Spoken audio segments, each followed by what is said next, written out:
Okay, well, thank you everybody. I'm the last speaker before everybody gets to drive home for a long weekend. It's one of the fullest rooms I think I've seen at an annual event for the last speaker, about as long as I can remember, so I appreciate that. They put me last because I just figured nobody would be interested. So today what I'm going to talk about, many people hear me talk about GIS, they hear me talk about LiDAR, cryptography, other things like that. Today I'm going to try to talk a little bit about something that I'm far less familiar with. I work for an engineering company, but I'm not an engineer. And I kind of want to give some perspective from a private business side of the impacts for how we were reacting to an event like this with a geospatial tinge to it. I'll start off by saying from that geospatial perspective, the best thing you can do in preparedness is think about it like data preparedness. You can't go out and get the data you should have collected before something happens. It's too late at that point. So having it is absolutely critical. One of the key questions that every county asks me when I show up to a county meeting is, why should I have LiDAR? Or Google orthos are good enough, but you can't measure from it. You can't get the elevation from it. All these other pieces. So that's mainly what I'm going to speak to today is the aspect of the engineers at Ayres Associates. So obviously on July 11th, the storm hit. You're looking at the 12 inches of rain in many areas, washing out roads all over the place. Ayres Associates is contracted by Wisconsin DOT. So as the floods are occurring and roads are starting to wash out, our engineers are already getting calls in order to start working on design and rebuilding. As the Bayfield had talked to, their entire county relies on tourism and forestry. They got hit by both, right? So you're in the peak of tourism season. Nobody really feels like you can get there, it's not safe, and then they have the windstorms knocking down their trees, so double whammy. So we wanted to get in there, and then as Susie was talking to you, people with dialysis trying to find ways to medical attention. So you need transportation. So I'm going to talk to just a few specific incidences of roads washing out and what happens at that point. And decision making is kind of, I guess, what I want to rely on here, and using data to make that. So this is County Highway E, Marengo River. This is a nice, simple little culvert. You drive over 10 of these every couple miles. You go down the road in areas like Bayfield and Iron and Ashland counties. You don't think much about it. It's a large culvert. Never in a million years would you think something like that would have an issue. Well, that's not always the case. Decision making, this road was washed out 4 times in the last 30 years, including 2011. They rebuilt it in 2011, washed out in 2012, so they rebuilt it again, and then 4 years later it washed out again. And they kept putting the same design back. So you're looking at situations like this. So this washed out, my department supplies topographic data and hydrologic data and important things like that to the engineers when the highway department finally decides, let's decide to try to make a smart decision and what do we need to do. So to give you an idea, again, of what this looks like, it's just a sleepy little situation, and it's just the water passes over the road, it starts to undercut it, away goes the road. You've seen a million pictures like this, and this happened over the course of many hours with a house on either side of the road, just waiting to see how wide this washout's going to go for the damage. So we brought in the new LiDAR data for the area. It wasn't even completely prepared yet. In order to help the engineers come in and get idea of volumes. We had hydrologic engineers working on this to figure out how much water is passing through this area at certain flood stages in order to figure out what type of structure should be put in place to replace it. And in this case, you had a large metal culvert that got enlarged, and that washed out twice before they decided to move to something else. With the LiDAR data, in an incident like this, we already had a bridge design for this less than a week after the road had washed out. So by that point, you've got paperwork going over to other construction contractors, which we don't do. But they have the bridge design, the material loads, everything else in order to try to get this road open so that emergency services can come in, supplies can come in, people with health issues can get out, and then the tourism dollars can feel like they can come back into these northern communities. So you're saving on field work. The data's there. You're not putting engineers into the field because they can do design work from their offices. That alone saves cost. All that transportation, it's saving on time. You have the safe survey work from sending survey crews out into the field to try to get enough data points to be able to design these things, understand the slopes and the hydrologics. It's saving on time, that saves on money, and then you can present, in this case, 3 different project options with explicit fees and designs. And so again, 1 week after this, they already knew what they were going to do. Construction was already starting on a brand new bridge on something that typically takes a 2 or 3 year process because they have the data. Another one that we're working on, I saw several pictures of these and pretty familiar with them, that this is a Silver Creek Bridge. This was a large culvert, 6 by 6 feet. You know, well, most things are larger than I am, right? But I'm in 6 feet by 6 feet. It's a large amount of water that a structure like that can take. It had some washout issues. It was actually scheduled to be replaced in 2017, so some of the planning was done. Road washed out. We were able to come in, contracted by the DOT, get the road planning done, the materials designed, send this out for survey. The whole thing needed to be done hopefully by November. That just got beat. You saw the slide. It got beat by a month. But the only reason that was able to happen again is you had current data to be able to go out, get to the site, evaluate the site, and see what needed to be done. And again, you're looking at some of these pictures for these sites. This is a really massive event when you're thinking about engineering something like that. 22,000 metric tons of material in this case washed down the stream.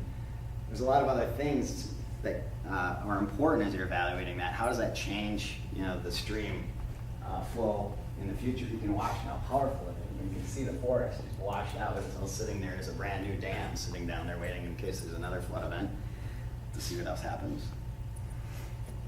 These are really significant amount of damage going on. And there's the road sitting in the middle of the hole. It's substantial. And I'm going to get a little more into how some of these things were done. Now, Trout Brook is another one. Again, I saw pictures of this with some of the other people. This one is not designed to be redone. Its amount of volume of water that it should pass was double what the Silver Creek Bridge was. Again, this washed out, needed to go from engineering, planning to design, estimates, and everything else, and then try to get this road open. This is all Highway 13, like the #1 road that's going up into Ashland, into Washburn, and Bayfield, and all these other communities. It needs to get open. How quickly can we do this? And yet still try to do it in a way which is gonna last for the future. When Boulder, Colorado flooded out, we happened to be, actually one of our guys was at a conference, at a floodplain conference on top of the mountain as Boulder was washing out. All the floodplain managers were stuck on top of the mountain, unable to get out of the resort to go help their communities because all the roads washed out. And then all the communities decided, oh, we have all the designs for how we did the roads the last time. So they tried to rebuild the roads exactly the way that they all just washed out. So we're trying to do something a little smarter so in the next event, they don't wash out. This is actually one of Colleen's images, but you can see the gap in the road. Keanu Reeves is not going to jump that hole with a bus. In order to get help, you can see this is the same site where the UAV was going over from our friends over there, Bayfield. You got a size of scale, you can get a nice little surveyor down there. So one of the things that we were trying to bring to the table, everybody's familiar with aerial LiDAR. What we were trying to do is actually fuse different data sets together, just like everybody else here for road closures and emergency services and where our structures. In this case, we have aerial LiDAR for all of this. Again, we're trying to green light it. We had just collected it. It wasn't done, but we were speeding up these certain areas so these projects could get through and we could help people as quickly as we could. But these are dangerous sites. You saw the pictures of making fun of the person sitting on the edge of the road. Well, the water's still flowing, the roads are still sloughing off, people are on there. So we're an engineering company, we don't like risk. So we actually went out and collected terrestrial LiDAR, which is basically a tripod, just like you see a normal surveyor, but you're collecting really, really dense. So if aerial LiDAR is collecting 1 or 2 or 4 points per square meter, and mobile LiDAR can collect about 100, well, these terrestrial scanners can collect like 1,000. So extremely accurate data. You can set it up on a tripod in a couple different spots and see all the way downstream and model exactly what that site looks like, what is it going to take to reconstruct it, how much volume went down, estimate how much clean fill you're going to need to bring in to rebuild the site, all these other things that come out of that. Plus, our surveyors are sitting in very dangerous situations where water's flowing. Again, I don't want them on the edge of a hole that they could fall into. So you're basically remotely getting very accurate data. these guys were on the site the day of, like, all these things they're talking about. So we're already building as they're still trying to figure out, you know, how many roads are out. We're already there scanning the damage. That's that 6 foot by 6 foot times 2 culvert just sitting there washed out. That's the amount of the power that's going through these things, washing out these roads. So you think about engineering, right? This gets into areas where I guess I can talk about, but don't ask me any engineering questions. But you're looking at the site, you're bringing the data in, you understand what's there, you're designing the bridge, you're using accurate orthophotography to measure lengths, you're using the LiDAR to measure heights and calculate volumes. You're bringing all that together, you can throw the extra data on there. Again, now you have your topology coming up and your contours, and these are the things that we can just hand the data over to the engineer. Road washed out, here's the site, here's the data, clip it out, and they're already working on site design. They work through and get into engineering all the way down to the bedrock and everything else. Each one of these plans that are being done in a week are something like 82 pages long, which I had the lovely pleasure to read in order to try to prepare for this presentation, since, once again, I'm not an engineer. But they're designing the bridge heights, the culverts, estimating out, looking from the scanning data, you can try to see how large a hole was, you know, cutting the profile through these holes to try to see what is that path of the river, how much damage was done, and utilize that information to design the new structure that's going to go in. So the aerial LiDAR ortho imagery, like I said, was using to assess the pre-flood site. We're not necessarily getting up and doing another ortho image for after the flight. That's kind of what that terrestrial LiDAR is. We're using that new scanning data to come in and look at, okay, what changed, that change analysis and biometrics and pieces like that. Both for safety and for quality data to make smart decisions. The scan data was able to help us get there quickly, again, safely, accurately, saved on field time, visits, time, and allowed us to go from the event to construction completion in under 3 months, you know, getting the North Woods kind of back open to the public. And again, that's all because these counties were able to move forward and get data in pretty much just before these floods happened. From a GIS perspective, we put together a quick blog, you know, just sitting there playing with the data because we had it sitting there. This is Silver Creek, you know, pre-site, their ortho image sitting over their LiDAR data in 3D space. You know, you'd start to think about what's happening, that water damming up against the road. If the culvert's not big enough, it just like a bathtub, it keeps filling up, and eventually that's going to burst one of two ways. It's either a catastrophic event where it just washes out like a concrete dam that you'd think of, versus this is more like a dike, and eventually the soil just starts giving way, or it washes over the road cuts down, and it cuts right through the road, and it's a slower event. But eventually, you're looking at something where all that area downstream is completely covered in water. It's a horrible event. You guys have seen a lot of pictures of what that looks like.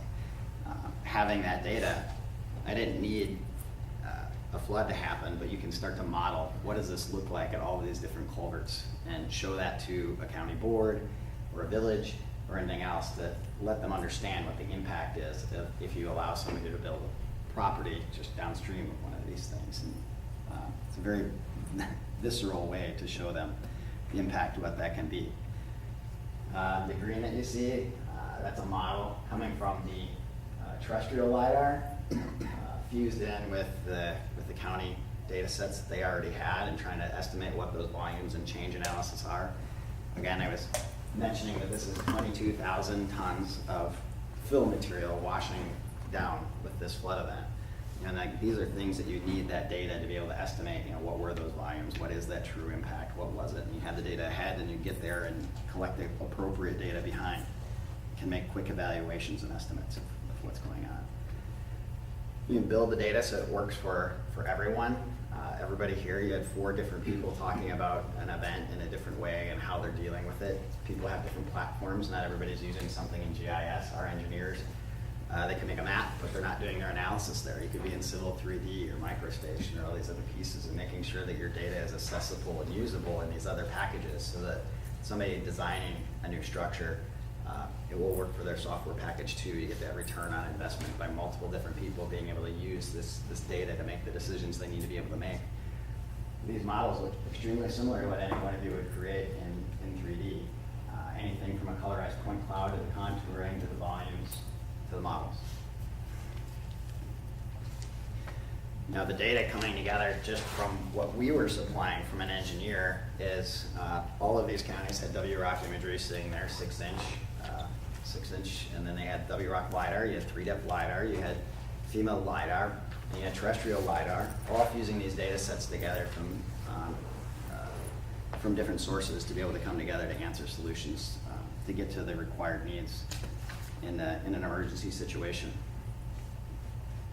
So, having up-to-date data, you can analyze a site, you can understand it better than you would otherwise, rather than just guessing and go, wow, there's a lot of water running downstream. It helps with your project timelines, cuts on project costs, site safety. There's your ROI for any GIS, regardless if we're talking about LiDAR or no imagery, it's building footprints or anything else. Having that data there and available for other people to use it makes possible a quality response to any incident. And obviously it plays into the idea of just even if it's not an incident, any project that you're doing. It's really key. It all starts with the data. But again, I'm not talking too much about the engineering of anything there, but it's just one ROI, one case for this LiDAR data, topo data, imagery data, GIS data is critical to any business function in a community. So any questions on any of that? Any questions for anybody else? That's really all that I wanted to talk about.